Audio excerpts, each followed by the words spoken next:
Hi, this is Susan. I'm here today with this beautiful wooden wedding fan. It is made out of wood, really thin, beautiful, and you can find it on eBay.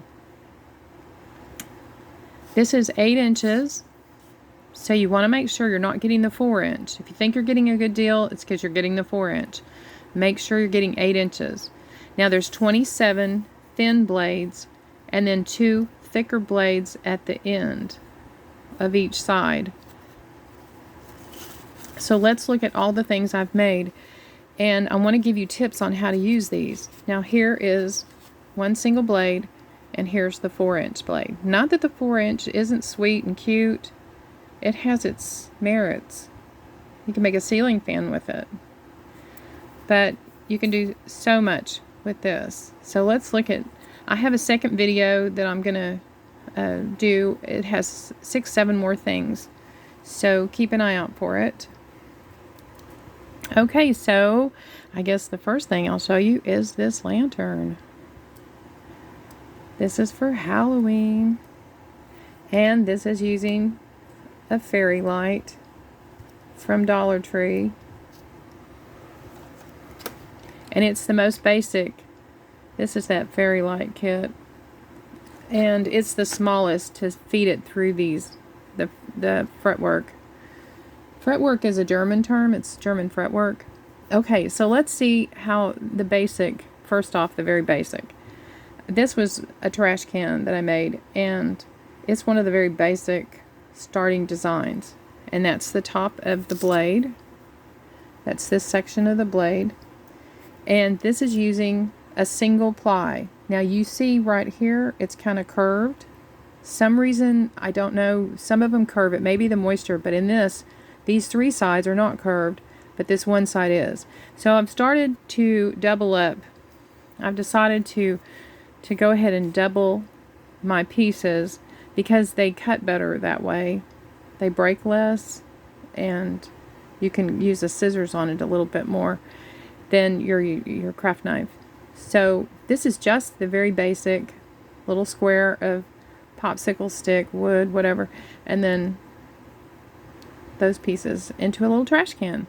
And now this one, I actually put popsicle stick wood and just use the design piece, you know, onto the wood, and then I put little skewer pieces on the side and little popsicle stick trim pieces on the top, and made, this could be a trash can, or it can be for your plant, a planter, either way, and certainly any color. So that's an idea. Now over here I made a Moroccan planter, and I used trim from the lower part. This section right here gives you wonderful, really thin trim, and you can cut it with your scissors. You just cut straight up. After you've done the piece, you cut it straight up, and you'll have 2 pieces, and then you just work on thinning out those 2 pieces to get a little strip, and that works out really nice to go up. And I use popsicle stick here to thicken it up, but you can see here where I double these up, let them dry, but I cut out just this section right here, left these long so that I can do the little pieces of trim that I made from the lower half. And the neat thing about this is you can make it a table. I just, you know, in the Moroccan-style, they sat on pillows. So this can be a modern, you know, more modern piece for a coffee table, or put some pillows around it in your diorama and do a little Moroccan theme, or use it as a planter. Really interesting. This is 5-sided because it just turned out. Now if you want to do 6 sides, then you just trim down these pieces a little bit. You'll have to trim them here and there. Okay, so this one, I had these pieces left over that were the lowest part down here. So I made what, I haven't painted any of this because I wanted you to be able to see how it's made. This is craft wood, these two pieces, and my thought was doing outdoor furniture. So it kind of looks like ironwork. It just depends on how you paint it. You know, if you painted it black with and used some silver paint onto it, then you can bring it up to looking like iron or any colored bronze. But that was that piece. So this is my Moroccan table. I wanted to do a Moroccan room box because, oh gosh, what's her name? One of the ladies from, I think she's from Australia, did a beautiful, anyway, look up miniature Moroccan room box and you'll see it. And it's just amazing. So I wanted to do one, and so this will just have a regular couch, like a pleather looking couch. And so this will be the side table. It's a little taller than being a coffee table. But that's what I had in mind for it. Again, you're just cutting out the pieces, leave the little side sections. So this one, I didn't put the trim over it. You certainly could doll it up even more with the trim over the side. Okay, so here's the sweet little birdhouse. Again, this is using the most original, the beginning design. So let's get into that, and then using design pieces that you cut out of the fan blade. There's all kinds of design pieces you can cut out of the fan blades. So the lower half lends itself to several pieces. When you think you've cut as many as you can see, then you'll see more. So this is that basic, and I doubled it up. And when you go to double things up, let me show you. Because it can curve on you, this one's a little bit curved. You need to line them up. And when you line them up, this is the front side and this is the front side. You're lining them up front to and back to back and gluing them. Okay, it does leave this was cut off center, so it leaves this little added section. But that's not bad because you can take this piece, your next piece, and butt it up to that with your glue, and that gives you some stability for these fiddly little pieces. So it's up to you if you want to cut that excess off or use it and then cut off what's left after it dries. It's not a bad thing that it has that excess, but you have to line up your design no matter what when you're doubling it up. And if you do the pieces, like this is the front of both pieces, if you do them this way, then they'll still curve. You've got to turn this piece, and that's what makes it stick out if it's cut off center. So when you're pulling your pieces apart, they're like in a fishing line is what they use to connect them, and you'll need to trim that. And when you're doing the pieces, you might separate them out by what's cut center cut and what's cut off center. And then I took the top pieces off of, because I'm using the top pieces. Well, that's not a top. This is a top. Okay, top pieces look like this, and I'm using those the most in particular designs. So I went ahead and glued those together, and then I stabilized them while they dry, with these clips.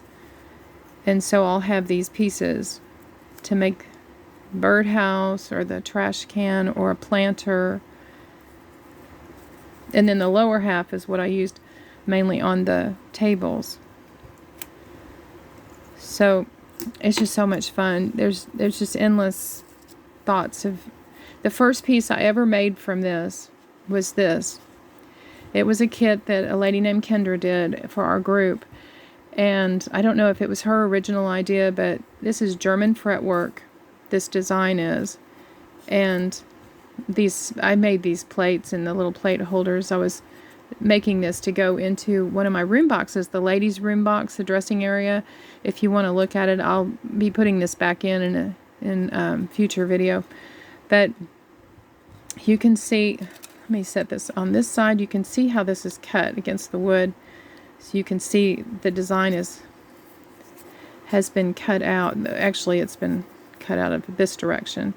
So it starts up here that it's been cut, and then it comes in a little bit more, but not into the fretwork. It's just barely close to it, but not into it. And then she cut down here, and we made this in a kit. So this was popsicle sticks, and then this little drawer we made with little craft wood and popsicle sticks to slide in there, and it's so cute. Now I did put a back on it since I've showed it to you once and early on in my videos. I went ahead and put a back on it, and it's okay if you're painting it dark to go ahead and just put the back onto the back of the design, not set into it, because then you lose some of your shelf space if you try to, you know, come in and do it here. It's okay to just put it onto the shelf design. And I did another one that I'll do in my next video, another shelf. But see, these are a good way of displaying your tiny little crafted plates. And the little plate hangers I made are just, they're just little pieces of wire. You can see a little wire back there, just manipulated. But that was the first piece I made, and I got hooked on this. Now this one was the second. Now this is in my vintage 1940s boutique. The counter and the shelf, I think, are pretty amazing. The same lady, Kendra, and I both at the same time had been looking at these pieces at Michael's. I don't know, she didn't find hers at Michael's, but I did a long time ago, and in the wedding section, and I was looking at the same thing of what to do with them, that they had just such potential. And she had this idea to put them on shelving and this counter. So it's just a wonderful room. They were doing a bed and bath. Mine, I did the vintage boutique. So it's back in my video, and you definitely want to see that if you're interested in this. This came out of it. This was in the corner. And this is just craft wire that I just curled. And this plant, just by the way, is made with masking tape. You just put wire in between the masking tape and then start cutting your fringe and painting it. And then this one I recently made. Now that I know I've cut this up this way, I think I would have liked that, to cut this up a little bit and start the wood so that it gives it kind of a leg look as far as trash cans or definitely planters. Give it a little bit of a leg. Okay, so you see that for the lantern, you're just starting with the 4 sides. They're doubled up, let them dry, and then they dry quick. I dab on old wood glue when I'm connecting pieces because I don't want it to go through the fretwork. So I use the old bottle, and then I use the more liquid bottle. It has a great use, and that is to do your relief on your pieces, and I'll show it to you. And I used it in the next video. But so see, this one has the wood piece down here, where if it's a trash can, I'd do the wood piece on this end, and there would be your trash can or your planter, and this is your lantern or your birdhouse, this direction. Okay, so for the top, just cut yourself some angles. I went ahead and flattened one of the angles so that I could put a flat little top piece on it, so I'd have room for the little round jewelry finding. So 4 of those, and then you end up with this look. And I've got these overlapped. Now see, this is the edge of the next piece going that way. So on the right side I'm underlapping. So on the left side I'm overlapping, and on the right side I'm underlapping, going all the way around. And then to cover up my work, I use the bottom end of the blade, trimmed out to be trim pieces. I just put that over that work, and then it looks like, and on this bottom side as well. And so that managed to cover it up. And then just take a little piece of your craft wood right there after you sand it, You've got to have it good and dry and sand easily. You might even use a nail file to sand rather than, because it will split if you put very much pressure on it. So let it get good and dry so it doesn't come apart, and then gently sand at it when it's part of the fan blade. You don't want to break off pieces. So that's what that looks like, and that's the top. Okay, for the birdhouse, I use the tiniest skewer. These are like dollar store kind of skewers. Let me see, where did I put that? It's just a really skinny skewer. It's just a little packet I had bought years ago, never used them all up because and you can see how perfect it went into the hole there. Excuse me.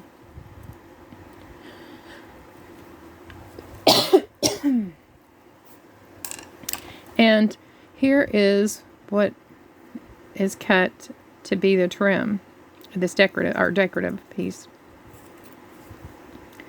And this is out of this section. It's up here and it's down here. So it can be up here, and see it down right in here and up here. And if you want to make this more pronounced, if you're going to paint this, if you're going to stain it, it won't work. But if you're going to paint it, is you take your really liquidy wood glue and you go over this. Go over it, let it dry, and it'll give you more of a relief. And then look how cute that is up on the top. And the base, you want to bevel your base piece. I decided on the lantern I should have used a thicker piece like this. So just, sand it on all four sides to get your bevel. And I thought this isn't meant to be a real birdhouse outside, so I didn't have a hole. This is meant to be like more modern decor. Okay, so here's what the ceiling is. It's two rectangular pieces. I put the skewer here to be able to glue both sides up into it and not have to overlap them. And then I did a triangle to fit down on, again, this design here. It's just our basic starting design. And you'll need this made up so that you know where to put your triangular pieces. And then if you want it to be a birdhouse outside, of course, you're going to need to make a little hole somewhere in it for your little birdies to get in it. Okay, so real simple and cute. And then just paint it up and put your little, put it on its base. And it's just four sides. Just glue this as you put it into the back. I glued it at the back side, so. Now, like I said, the fairy lights are the best. I rolled up a circle of fairy lights and stuck them down in before I glued on the top. So, if you'll need to cut out some of the line of your fairy light if you can hide it. I haven't decided where I'm putting this, but I know I'm putting it into a project. So I'll rewire the battery pack and cut out the excess of the line. But I put several into this, and you just roll them up, and they don't really show too badly if you roll up the wire because it's so thin. Now the other styles of mini lights, are too big to get into this. You'd have to break in some of the wood and then they would stand up too high. The only thing I could figure to get light all the way around and not be up here, up underneath, was to use these tiniest of lights. And when you're painting this, paint it black, and then come with your chunky brush with just the tiniest bit of color. You only need one dab of color and it'll go over the whole thing. You can see I did a black with a gray, and you could do patina, or you could do a metal color, metallic colors, bronze. But definitely you want something more than black just to give it more of an interest. And it's just great for outside or for Halloween or for a garden. Okay, so that's it. Just make sure that you get the 8-inch and not the 4-inch. This is the 4-inch. And I'd love to hear your comments. If you have ideas, I've got another video to show you with more use of this blade. So just check that out too. And I'd love to hear your ideas. So please give me comments. And if you haven't subscribed, please do. If you like this kind of content and like making things from unusual things, that's what I like. And please like and subscribe. Thank you for viewing. Bye.